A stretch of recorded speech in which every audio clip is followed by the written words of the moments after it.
Apan mo unahan ninyo pagpangita ang gingarian o ang pagkamatamang gikan sa Dios. Kung kunya, kining tanang mga butang na igadugang para kaninyo. Ang kaayuhan, paangko na to, kung unahon na to, ang gingarian sa Dios o inyong pagkamatamang.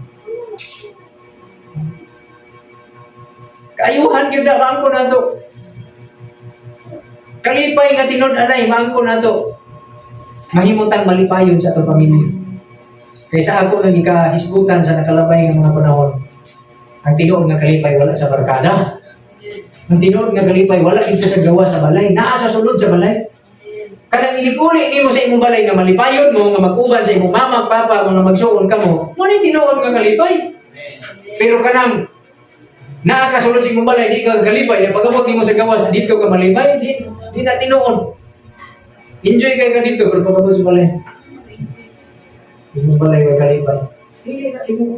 Dapat ang kalipay naasunod sa balay. Kay pag naa diha suguon sa Ginoo ang panalangin. Bisan pa ang kinabuhing dayon. Asa man na? Salmo? Salmo 133. Oh, di ba? Salmo 133.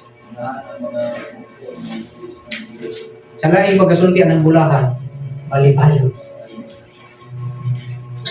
Laing pagkasulti, malipayon ang mga magsuon na pagbuyo ng magkahiusa. Ano sa mga panaghiusa? Magkahiusa nga mosunod sa ginikanan. Magkahiusa nga mosunod sa Ginoo. Magkahiusa nga magkapangalagad sa Diyos. So may awayan niya. Pero di pangalagad sa Ginoo. Nalibutang sa inyo isa kainso. Nasina na ka, nasupo na kaya kanong ipalitan ka. Ikaw ano?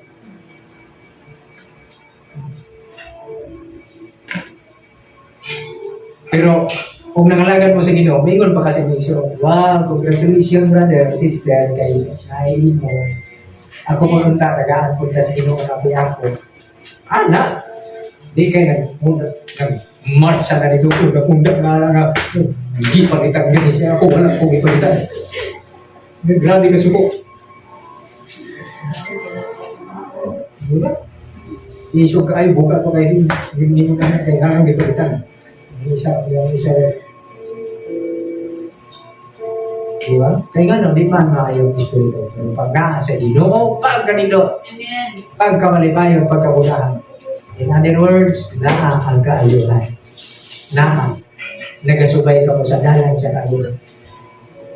Nga kung mamaayo na ka, puwi ang kaayuhan. Ati manaog ayuhan. Nga mampingan nimo ang kaayuhan. Okay. Naayo naman ko, di na sa ko matulog, balik na sa ko aling di matulog. Kaya naman ako, wala na siya nitulugan. Pagka nagsakit na sa matulog, naging ko na sa puwi ang kaayuhan kung naayuhan. Ang sa mga puyo, sundan na kung nasugod ka na karoon na tuloy mo kinabuhi pagsunod sa Ginoo padayon sa pagsunod ka niya. Niya magkakaroon ng mga naman sa balatian. Ayuhan, diya sa Ginoo. Amen. Ay, salamat sa iyo. Praise God. Dili ta mo undang pagpadayon nga mo sulusubay sa dalan sa kaayuhan. Ganun yung komentaryo kung malagad mo sa Ginoo yung but we are following the way of the Lord. And we are kita sa kasubay sa dalan, padayon sa paningkamot kasubay sa dalan sa healing sa kanila. Ganahan ka ay palingon sa kultura.